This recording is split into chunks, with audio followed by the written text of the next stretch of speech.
we go. Just finished up this side. Turned out pretty good. Got it under here, all the way in there. Don't mind this because I thought it was clean and it wasn't. So I just gotta knock that out real quick. But other than that, it turned out really good. So this is one side done. I just need to go over it with the wire wheel, clean up all that surface rust, and then throw some paint on it.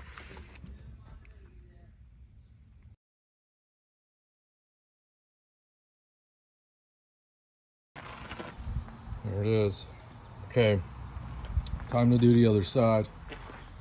So I got to do the fun part, which from what I'm seeing on the interwebs, that taking this fuel tank down is not that much fun because of the fuel line fitting. So I get to experience that very soon, and then I can fix this.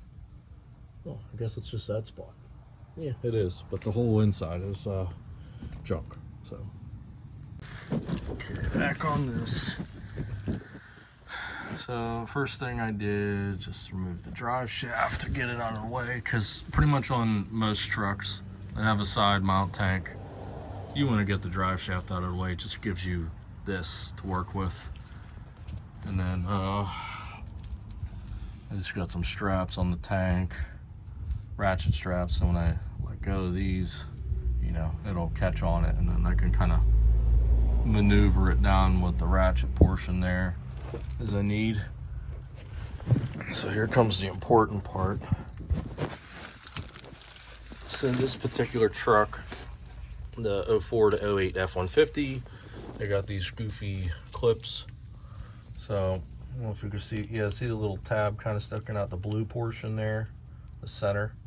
So you actually have to pull that out toward you, and just the very end of it kind of broke off, but it's still good. But obviously you don't want to break this whole thing. But anyways, so pull it out toward you, and then you have to push in on the sides here. You have to actually squeeze that. So I was able to do it by hand. I just put a rag over it actually, and I was able to, get like one hand here, and then I put my other hand up top and my thumb on that side, and I just pushed and pulled back, and it came right off. It wasn't a big deal. But and then this one, I couldn't do it by hand. It was a little tougher to do. So I actually took some channel locks and just went into it like this, gave it a squeeze, and it popped right off.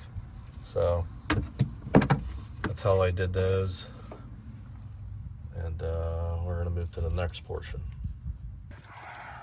All right, so peeking up in there, you can see, let's get the phone up in here if I can get it. On the evap line, that one there, so got another squeeze connection. So got to undo that. And then part of the reason why we removed the drive shaft, not remove it, you can see I didn't remove it, but get it out of the way, is because for the most part, usually you got this little window here. So you can actually sit, I can sit up in here. And once you get up in here, this is actually, let me zoom out. There. There's actually a fair amount of room. So, I can get to the clamp here if I need to. There's one right here. And then this is for the vent line. I can get this connection off. And for the most part, that'll take everything down other than the harness itself, which has a plug here, and there's the white plug right there. So that's what I wanted to show you, is that once you get the drive shaft out of the way, you really don't even have to lower the tank to undo this, but I'm probably still gonna lower it anyways, just to, give myself a couple more inches to work with, make it as easy as possible. But yeah, not too bad, not too bad. All right, just getting back up in here, just show you what I got going on here.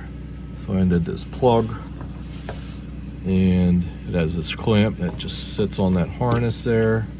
So pluck that off, get that plug out of the way. And you got this white one, which was sitting right there. You see it has this lock on it. Mine was kind of hard to get to. Well, it wasn't hard to get to, it's just awkward. So I put a flathead on this side and just pushed. Got it way over there. And then after that, I just reach back and you squeeze this or push down. And then with the assistance of the flathead, I just laid it across the whole plug and then just like pushed like this. I didn't stick it in there because I didn't want to break it, but I just pushed and it popped right off. So then I got that freed up, so you can see that's just floating on top. That way when the tank goes down, it won't snag. And then this one here, I just got off, able to spin it around, and I pushed on it with a flathead and got it to pop off. So, okay, sneak you back up here. Just got the straps out. Don't mind the tree, guys. So I just lowered it down, I don't know, probably 3 inches or so up front.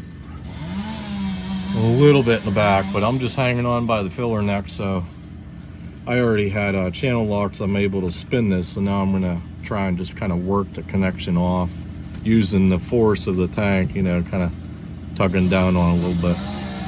And we should get it off here soon. So that's the only thing left, and then this whole tank will come down. I got the evap line off down there, so we're good to go. And everything else up here, obviously, and this is good. So here we go. Okay, tank is down. So I was able to, what I used the ratchet straps for is kind of nice. Yeah, I got them loosened up, and I kind of crawled out, and I just kept tension on it, and then, you know, I just let it go and let it go real slow. That way I could see if anything was hanging up, which it didn't. So did that for the front as well. So now I got this out so I can drag it out, set it aside, and get ready to start working on the frame. All right, there's our update so far.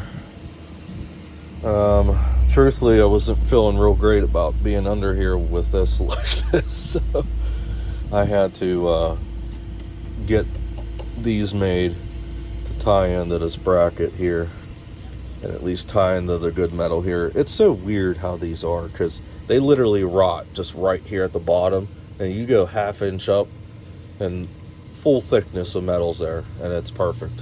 Very strange.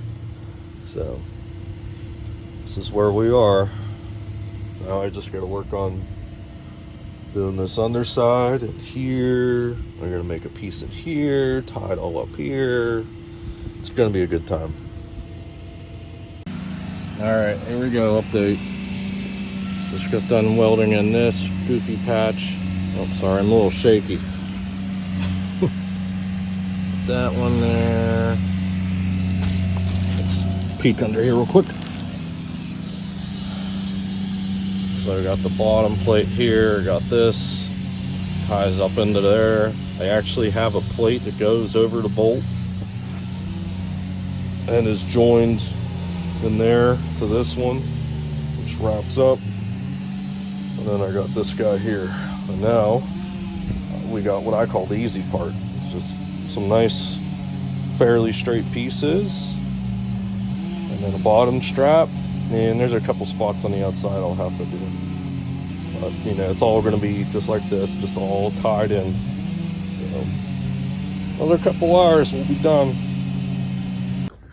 Alright, here we go. So, there's some paint on that now. So, I got this plate in here.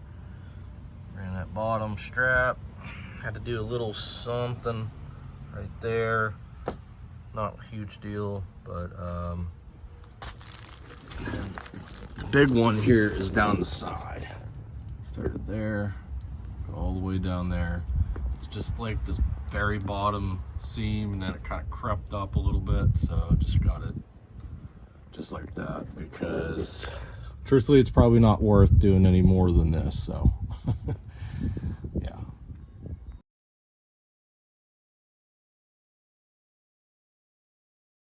But to get it back in the truck, just like getting it out, you got to get a ratchet strap from one pointed frame over here, and same there. and then just kind of slide the tank like in there, put the ratchet strap under it, and then just lift one side and pull the strap tight and start ratcheting it. Do it this end too, work your way up, and you'll eventually have this thing just sitting there, and all you got to do is just push the strap in there with the bolt and zip it up in there. I mean, worked out great for me. It took me about 5 minutes to get this in here.